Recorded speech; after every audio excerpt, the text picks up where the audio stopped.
Osnovna šola Stari Trg ob Kolpi je od mejne reke oddaljena 2 kilometra. Obiskujejo 37 učencev, tudi Ajda, Jan, Lidija, David in Tijan.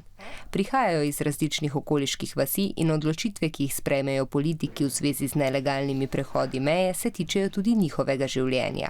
Ob reki Kolpi so postavili tisto zeleno ograjo. Zdaj jo bojo postavili v kratkem od Brega do Radenc. Meni žice niso všeč, zato ker ubijajo živali. Malo me moti, zato ker se poleti ne bomo mogli to kopati v Kolpi. Vseeno pa smo pol mi varni. Če bojo oni hoteli priti čez, bojo prišli v vsakem primeru čez. Do konca oktobra je mejo s Slovenijo letos nezakonito prečkalo okoli 2200 oseb, kar je približno 1000 več kot v enakem obdobju lani. Včasih grejo po cestah makadamskih ali pa tudi po šumah gre včasih. Malo se mi smilijo, ker so lačni, pa to pa lahko umrejo, ne. Bojim se, da bi nam migranti kaj ukradli, ker nimajo nič. Z očetom se včasih pogovarjali, da če bi prišli migranti nam na hišo in bi dali za jesti. Pri nas doma so bili 2. Strah me je bilo, zato ker nisem vedel, kaj bojo naredili, ne. Jaz mislim, da ti nič ne morejo narediti. Oni iščejo samo hrano pa vodo, to je to. Jedli so in pol je mami poklicala policijo in je prišla policija pa jih pridržala.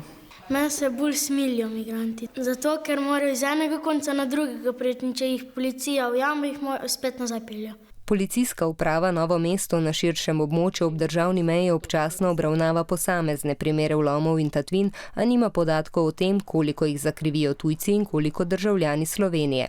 Storilci vlomijo ali vstopijo predvsem v nenaseljene objekte.